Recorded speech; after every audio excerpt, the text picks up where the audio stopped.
A reading from the first letter of St. John. My dear people, since God has loved us so much, we too should love one another. No one has ever seen God, but as long as we love one another, God will live in us, and his love will be complete in us. We can know that we are living in him and he is living in us, because he lets us share his Spirit.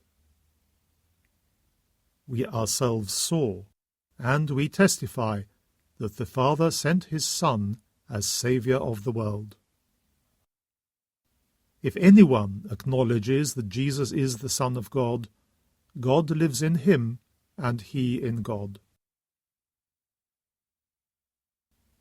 We ourselves have known and put our faith in God's love towards ourselves.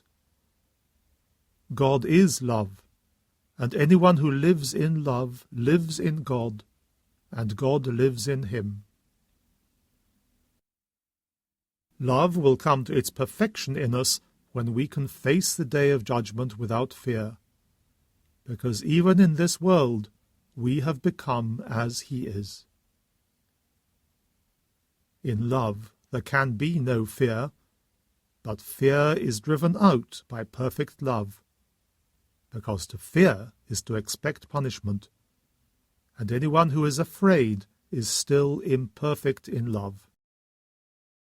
The Word of the Lord. A reading from the Holy Gospel according to Mark.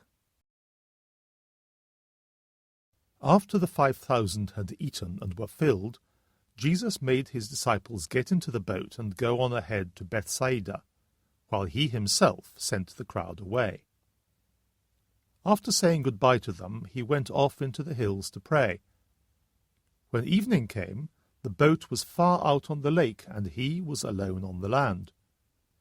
He could see they were worn out with rowing, for the wind was against them, and about the 4th watch of the night he came towards them, walking on the lake. He was going to pass them by, but when they saw him walking on the lake, they thought it was a ghost, and cried out, for they had all seen him and were terrified. But he at once spoke to them, and said, "Courage, it is I. Do not be afraid." Then he got into the boat with them, and the wind dropped. They were utterly and completely dumbfounded, because they had not seen what the miracle of the loaves meant. Their minds were closed. The Gospel of the Lord.